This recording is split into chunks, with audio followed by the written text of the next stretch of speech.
কোথায় তুমি? আমার চুলগুলোতে তেল দিয়ে দাও।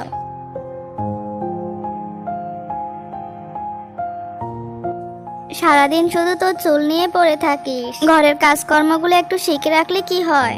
শ্বশুর বাড়ি গিয়ে কি করবি?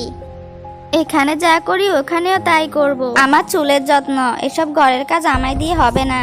তুমি আমার জন্য বড়লোক দেখে একটা জামাই খুঁজে নিয়ে এসো।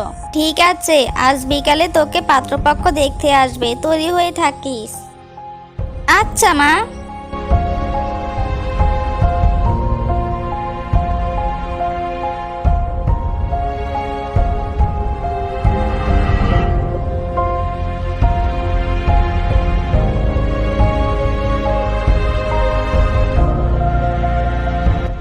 পাত্রপক্ষ তো চলে এসেছে মিনা।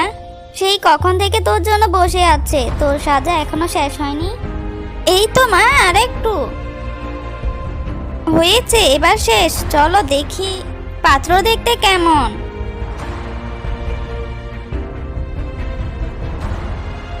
এই যে এখানে বসো।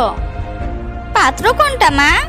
ওই তো ওই ছেলেটা, অনেক টাকা পয়সা আছে ওদের, পরিবারও ভালো। কিন্তু মা, এই ছেলের মাথায় তো একটা চুলও নেই। আমি এ ছেলেকে বিয়ে করব না। এভাবে বলছিস কেন মিনা? এতগুলা মানুষের সামনে কেউ কারোকে ভাবে অপমান করে?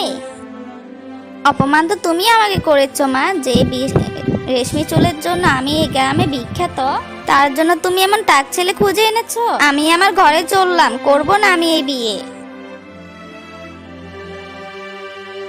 আপনারা ওর কথা শুনে রাগ করবেন না। ছোট মানুষ, তাই না বুঝে এমন করে ফেলেছে।